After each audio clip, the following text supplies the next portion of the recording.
No CAT scan. Calm. No CAT scan. My brain. Wishful thinking. Each week we break down another Better Call Saul episode in order. The script is available for this one, so I'll keep highlighting it as we cover 70 details you might not know in Season 2, Episode 10, Klick. By the time this aired, people discovered a code hidden in Season 2's episode titles, kind of like Breaking Bad Season 2. If you take all the first letters and rearrange them, you can spell Brick Fangs, which means... no, that's not it. FRING'S back, which made everyone anticipate his return in this episode. Let's see if they're right.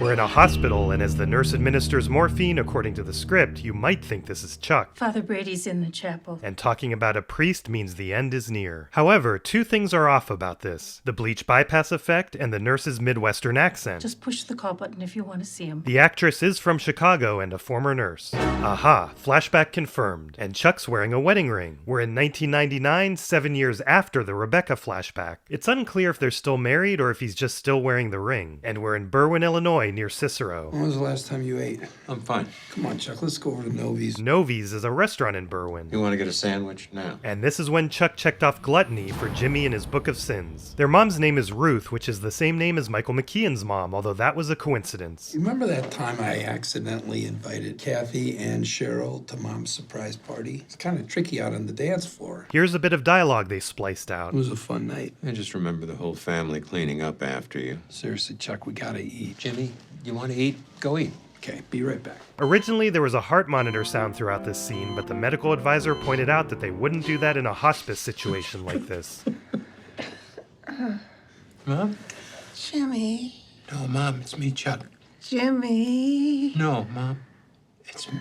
This is going to have a profound impact on Chuck. Could he have been thinking about his parents when he said, Those old folks, They love him. They still do the flatlining noise to make her death clear to the audience.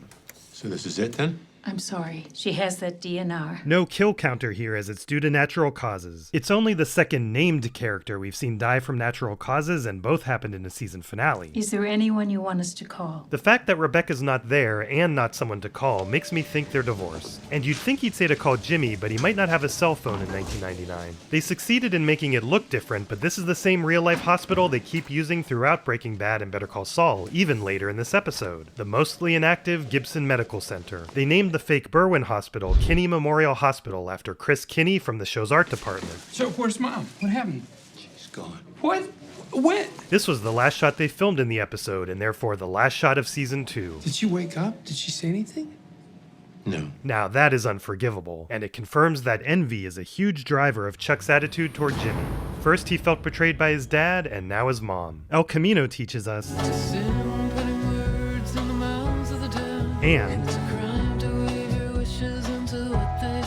and this feels similar. Okay, we're back to the moment of... and apparently nobody has called 911. Call 911. Call 911. Maybe Jimmy should have pulled a mic. I'm a passerby. I don't want to get involved. There's the cameraman. What the hell are you doing? Come back tomorrow. It'll be half price. These two are meant to be UNM students. Chuck. 615 Gould. That is the real address, and it's currently available for rent. This is much cheaper than buying the white residence, and you could still turn this into a Better Call Saul museum with a head-slamming photo op. This is the first of 3 episodes in a row directed by Vince, and the first since Uno. However, he was so far behind, he had Peter Gould, shown here testing the Chuck head slam stunt, direct this scene. Peter directed the previous episode, so it was a natural extension of it. We're gonna get you to the hospital. Lance. Okay?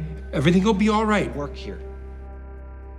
This is the same small Sony a7R II camera and wide-angle lens they strapped to Michael in the last episode. It was mounted right side up, and this shot was supposed to end here once they arrived at the ER. They kept filming anyway since the camera was so small and light, and liked the footage so much that they decided to keep it as a oneer from here onward. Once they made that decision, Vince got the idea to flip it upside down in the editing room because he was worried the hospital scenes would be boring and wanted to do something different. As a bonus, it puts you more into Chuck's head. It's amazing how when you watch it right side up, you notice so much more of the background and less of Chuck. You have to turn off the lights. No, we can't do that right now, sweetie. The ER room is the exact same room that Brock was in. Do you have any allergies? No. This would have been a good way to get their attention by saying yes, although he probably can't bring himself to describe it as an allergy given how he reacted to Jimmy saying it. It's an oversimplification. but it's essentially correct. Although the staff here are local actors, some of them have real experience in these jobs, and the actor who plays the doctor has the last name Goodman. No EKG. No EKG. Yes, Charles, we need to do an EKG. Nurse Trisha is named after writer Marion's cousin, a real-life nurse who gave lots of technical advice for the episode. No CAT scan. Calm. No CAT scan. Get some restraint. We got this. Just keep your head down. In a move that echoes Ozymandias, they paused the on-screen credits during this tense scene and then resumed them immediately after. We can see from the Breaking Bad floor that this is indeed Gibson Medical Center, although here it's called Garfield Methodist Medical Center. He doesn't want to be here. What he wants and what he needs are two very different things, Jimmy. Here's some more removed dialogue. He likely has a concussion at least. Chuck is once again refusing these tests because they involve being bombarded by electricity. Look, I don't know how to explain this any I'm not clearer. committing him. What about a temporary emergency guardianship? I know a judge we can call right now. Is it Papadoumian? Let me be the one to tell him. Jimmy, exit! Chuck. Well, if it isn't Johnny on the spot. What does that mean? Ernesto. I got him. She now goes by Marion Dare, but this is her first professional script. She was still a writer's assistant when she co-wrote this, but she became a staff writer starting in season 3, and she'll write 3 more Better Call Saul episodes after this. For Klick, she wrote the first half and Vince wrote the second half. How long was I lying on the floor before the ambulance arrived? 10 minutes, I think, but I didn't look at the clock. And yet you were there. Chuck, can we, You never left. You bribed him. That kid behind the counter. Why? Mr. McGill, Just want to have a laugh at my expense? I called him. What? I called Jimmy earlier before I picked you up. I was worried about you, and I called him. Move over, Bromar. It's Brony? Get out. Both of you. Chuck, there's something that I have to do. You're trying to have me committed. A temporary... Temporary emergency guardianship. Tomato. Well, you finally got me where you want me. I'm fine to hang out, whatever you need. Nah, we're good here. How come you said that about calling me? Look, I didn't want to say anything, but he's really out to get you, Jimmy, and I don't know. You're my friend. Chuck should have been nicer to Ernie. Thanks. I missed the mailroom. That sounded like Chuck getting tested, but nope, it's the ice cream truck driver. And the second Chuck bait and switch in the episode. Nacho's really taking Red to the extreme with his outfit and van.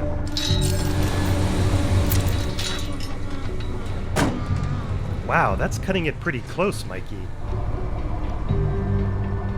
According to the script, they do sedate Chuck for this, but it's not obvious. Are you familiar with the Hippocratic Oath? Primum non nocere. First, do no harm. The Hippocratic Oath doesn't actually say primum non nocere, but it does have a sentence that translates to, I will abstain from all intentional wrongdoing and harm. This is not the way to treat my condition. We'll have you in and out of radiology before you know it, all right? You're gonna hear sounds that might seem loud to you, but it's nothing to worry about. She's a real radiology technician. Chuck's getting a CT scan, or is it a... PET CT. Funny you should mention that, Marie, because Vince wanted the technician to be Marie, but the other writers talked him out of it because it would detract from Chuck's agony.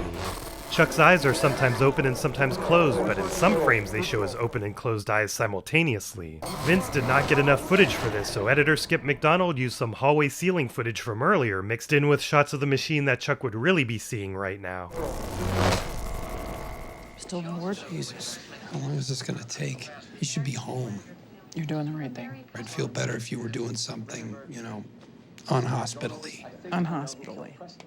I'm on it. On the TV up there is Diagnosis Murder. You know what that means. You are the greatest generation. You didn't start World War II, but you sure as heck finished it. When exactly would they have gotten that shot, and this later shot? Even while Jimmy was on the phone with Ernie, they only got a more straight left-to-right shot. And if that weren't enough, you sent a rocket 300 feet tall to the moon. He's slightly misrepresenting the rocket there. Now, in your golden years, you need someone looking out for you. Someone you can trust. A man who says what he does and does what he says. When you need someone to count on... Give me Jimmy! Give me Jimmy! Give me Jimmy! Because Moxie is in such short supply these days.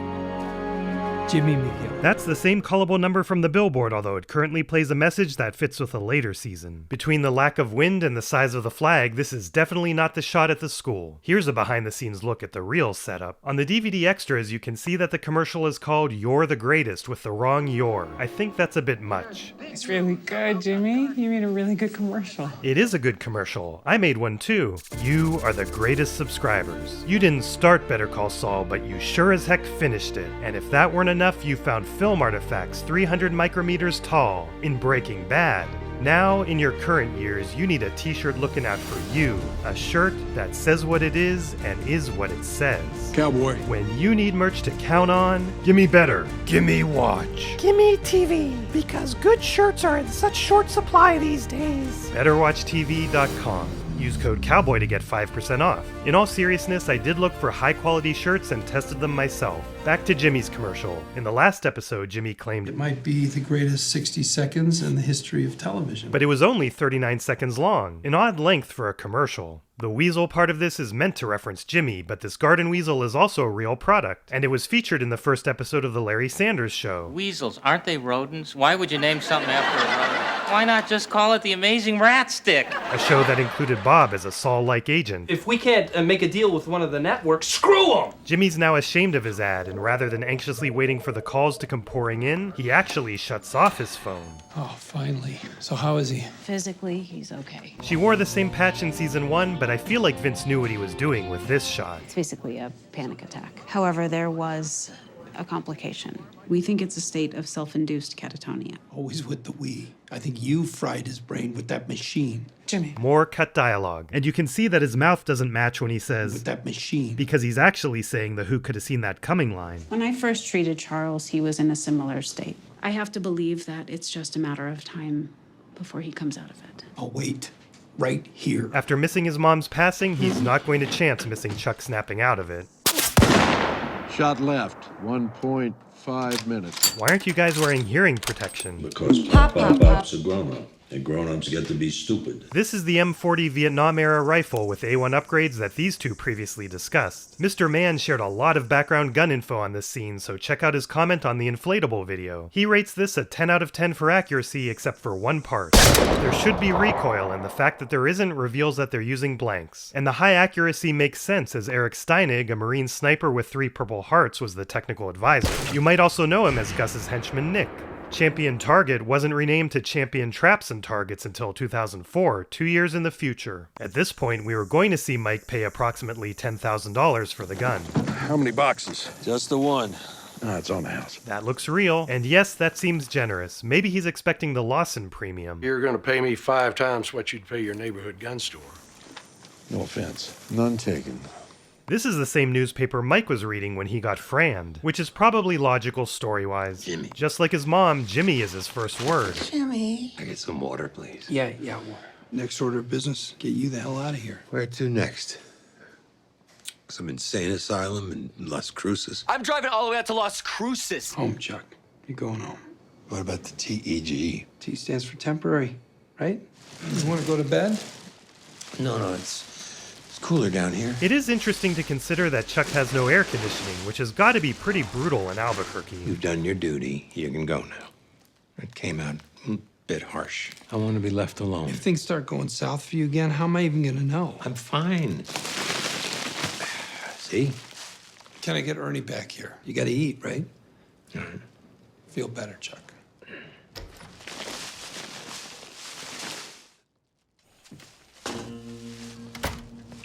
Slippin' Chucky slips over to the garage, which still has Rebecca's belongings, such as this music stand. They were going to have a car in Chuck's garage, but it turned out there wouldn't be room for the cameras, so they left it out. What kind of car do you think he used to drive? I'm picturing a Heisenberg Chrysler. It's another magically clear surface. I think the second one we've seen, but who can count? The script mentions having a body double for Jonathan, but I don't think they used any shots with a body double here. They had originally planned to use some wide shots and top-down shots, but we don't get any of those. Klick with a K is military slang for kilometer, and this scene is definitely one meaning of the title. Vince said it kind of looked like the cabin could be a kilometer away from Mike, although more on that in a bit. Like always, Dave Porter composes music for scenes like this, whether or not they end up using it. Although they went with no music here, you can watch it with the originally proposed score as a DVD extra. We almost got a CGI cameo here, but instead we get a more subtle fly. This is not Hector's house from Breaking Bad, but they wanted it to be. Unfortunately, the real place fell into a state of disrepair with a collapsed roof and part of a wall missing. They considered fixing it up, but there was no good place for a sniper because it was surrounded by flat, overgrown ground. Instead, they built this cabin, although with only 2 sides and part of the roof. Behind that, the structure is supported by a shipping container. It's blurry, but Mike's bullet teleports. Jonathan Banks is missing the tip of his index finger, which got blown off somehow. So he hated this shot, although it's hard to tell. Coincidentally, Michael McKean lost the tip of his thumb, and we'll get a good view of that eventually. Jennifer Bryan, the costume designer, had a background actor pick up authentic Guayabera shirts from Mexico for Hector to wear. I guess she doesn't mind that they're white rather than red. After all, Hector is as pure as an angel. They shot all the scope shots through a reel. Loophole Mark IV. Therefore, using Mark Margolis's published height, we can use the mil.dot range formula to determine that he was really 400 meters away, less than half a click. The script called for double that distance, and the sound delay apparently makes it seem way shorter. Is Nacho doing this on purpose? Does he suspect Mike's there? The script says no, although I don't think it's obvious to first-time viewers. Vince described Hector as having the devil's luck here, which is interesting because that's how Vince used to talk about Walt. The insects get mysteriously quiet and then we hear a sustained horn. It's a bit strange, but it's scripted that way. One of the intentions of this shot is to reinforce that these guys can't hear the horn from the cabin. It's definitely far behind Mike.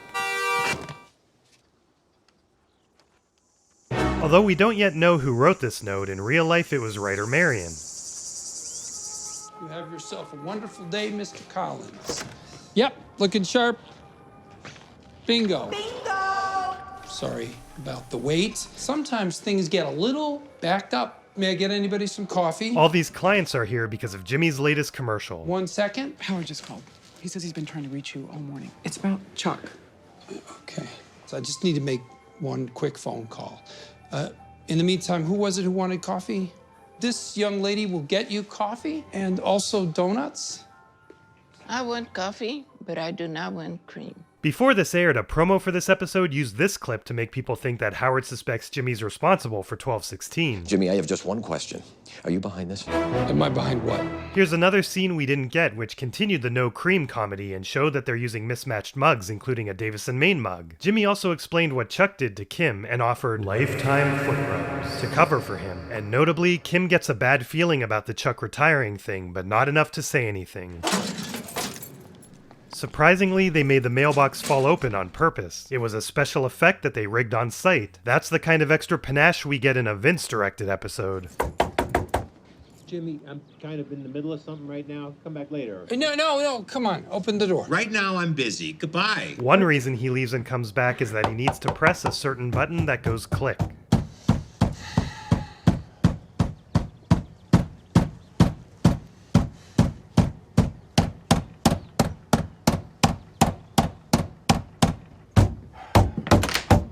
You happy now? Chuck?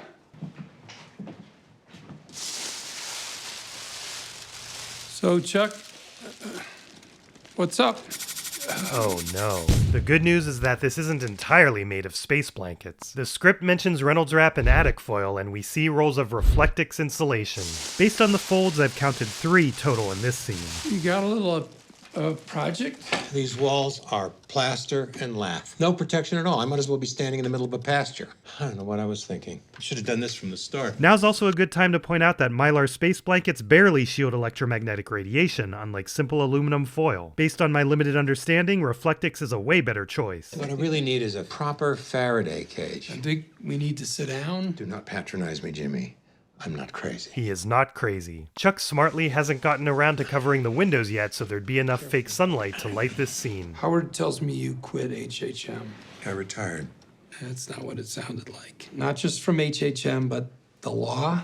The law needs you. Just stop it. And you need it. How are you going to retire before you get me disbarred? I'll be the only McGill carrying the family name. You can't have that. Jennifer, the costume designer, has Jimmy in a gray suit to show he's still presenting himself as a respectable lawyer. But she likens its sheen and slickness to being a weasel, connecting it back to the Garden Weasel commercial. Is this because you lost Mesa Verde? If you truly do think that I rat-fucked you on that thing, which I did not, take action. When you're 99, you can drop dead giving closing arguments to JudgeBot 3000, which will run on electricity, by the way. That's your future. I can't do the job anymore. I made a mistake. 1216 instead of 1261. I screwed it up, and then I blamed you.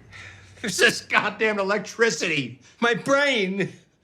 My mind. Michael McKean credits Bob for giving him the acting note that he should emphasize acting like he lost his mind. You know, it used to work, and now it doesn't anymore. Time to end it. What if I told you didn't make a mistake? For Christ's sakes, Jimmy, stop humoring me. I rat-fucked you. It was me. I would have made Nixon proud. Here's Nixon again. We should have known from the double finger pointing. I changed 1261 to 1216. It is insane how you got every detail exactly right. That brain of yours is chugging along at 1,000% efficiency. Are you telling the truth, or are you just trying to make me feel better? I am saying it to make you feel better. Sure shit wouldn't be telling you otherwise. But yes, it's the truth. You'd go to such lengths to humiliate me? I did it for Kim. She worked her butt off to get Mesa Verde while you and Howard sat around sipping scotch and chortling. Hamlin, McGill, more like Scrooge and Marley. And I thought you'd just say, oh crap, I made a mistake, and go on with your life like a normal person. But oh no, wishful thinking. So can I tell Howard you're not quitting or retiring or whatever? Can we take all the shit down off the walls? I'm gonna go call Howard. Jimmy, you do realize you just confessed to a felony? I guess. But you feel better, right? Besides, it's your word against mine.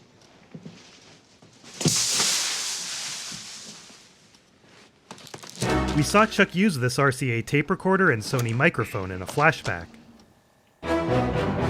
There's again a parallel between Jimmy's and Mike's stories, this time as parallel cliffhangers. The world's best con artist got conned, and the world's best stalker got stalked. What we just heard was theater, a performance, play acting. He exaggerated the symptoms of his disease to extract the truth. Of course, we know that Jimmy is destined to become a lawyer in Breaking Bad, so he must find some way to get out of this. So despite the FRING'S back code, we did not see Fring. Vince addressed this in an interview published the day after this aired, and I'll tell you what he said, but skip the next 10 seconds if you don't want a tiny spoiler about this in 3, 2, 1. The plan was for people to wonder who left the note, then months later Peter would tweet "look for a clue," and then people would discover Fring's back. But they underestimated our detail hunting abilities. Okay, we've reached the end of Season 2, so it's time to check in on all the counters, brought to you by the new 1-year members! Lord Spuddington, Aztec Santina, Benising, Rory Wilson, Professional Fart Inhaler, Matt Grant, Famsis, Michael, Anthony Jackson, JT, Dolphanic, Wibble, Interlopus, and Gluey. Also, I added 1 to the Personas counter because I forgot this one from last time. Congratulations and thanks to the new 6-month members! Ice, Elmate, Ted Parkinson, Justin Thiner, Eduardo Bueno, Gorilla, Dylan Hall, Carrot, Beastman12, Kenny, Prasnik, Cold Harbor, Pieman III, Tinglewing, Darren Mack, Craig Rochelle, Pipe 428, Lots of Long Dashes, Tiki Ricky, Ryan Kelly, Daniel Underwood, Heatmax98, Guardian Links, Charles Zuko, Jonathan Rosenbaum, Something Clever, Hudra Wilson, Daniel Arroyo, Floopfin, Unwanted Ghost 1, Anna May, Derek Big Janitor Schmidt, The Red Baron Bird, Funstab, Daniel Lorenz, Cipriano, Anthony E, Benno, Chris M. Salvin, Kelly David, Luisa Tesfaye, Salty Salad, Hano F, TLT, Leo Dumas, A Dog Named Milo, Casey McAllister, Frank, Jabunga, Nonsense Beta, Shaolin Diamonds, Dream Exit, Felix K, I Will Heal You But Later, Cole Tucker, Bizbasserpa, Cleephart, Clegg, Ayla's Very Cool, So Cool, Martusek Zero, Icebank Myself, and Canadian Big Mac. I'd like to once again fix my pronunciation of Saoirse Wood. Now say hi to the new members: Carlisme, Ramon Melendrez, This Backpack, Danny A, Jack Colrus, Andy Tobia, Fritzy Fresca, Sour Lemon Studios, Damon's #1 fan, Finn Werner, Ethan, Sebastian Castellanos, Ian E. Power, Roxy, Sweet Chocolate Dan, Conmaster X, Etsuminchuk, Jules Bartholomews, Alexa Hunter, The Farito, Magyar Asmongold, Mask of Majora, Mikhail Kluchnik, Frederick, Carwy97, Devilface, Feather, Schnoz, Matt Kingsbury, Chester IWNL, I'm adopting a dog today, his name is Ace, That Umbrella Guy, Loud Puspa, The Oof 365740, Shuckle, The Real Captain Kiwi, Radley, Victor Lindgreen, Stephen Buffkin, Robert Van Beckham, Tam Reeland, Stun, Egg Balik, William Grimm, Silence, Dew, Theo Panagiotou, Jason Kambizaka, Aaron Dixon, Mr. Macdara, Majupa, Moray Barclay, Max Res Default, Mac P, Mike Barcode, Retry, Indeed, Hodos, Brady Raving Raptor, Super, Rochelle, Rob Dawson, British Fireworks, Saber Rouhani, Lucatil of Murad, Dan the Man, Perp, Dr. Volga, Jay, Syntex Movies, Yannick, Canocan, Ben Hooper, Nazir Xerox, Lizzie Supreme, Jake, the Arbor Philiac, Bird Politician, Moonbeam Ice Cream, I Ate a Bible Once, Fernando Martin, Ben Heyer, WizG, Dan Dydra, Haim, Kalasada, Charlie, JJ Hinklestorm, LKCD, Crafty, Crimson, Christian Stefan, Craig LaPaglia, Katie Santor, Shimmerlight, Samantha, Ingrid Dunowitz, Loris Presto, Rithrius, Nose Penix Perte, Amitabh Dixit, 4000 Pebbles, Keegan Janney, Catherine Ryan, Emery Hooten, Hedge King, Defixed, Mr. Lorem Ipsum, Garlic Bread, Gmod Person 1, Razak, Subsonar, Jacob Sunderland, Adrian Ramirez, King Lamar, Alexander Frost, Emra Blackstone, Opera Inception, Prince of Food, Nepkin, Yarick Pasha, Snoglin, Marvin, Miku Miku 747, Big Mike, Juan Benitez, Puppy Paws 25, Brandon Pell, Joe McGarty, and Quack Attack 19. I need to take the next 2 weeks off, and then it's here, the season of chicanery. I just wanted to fuck it up in a way beyond the lines.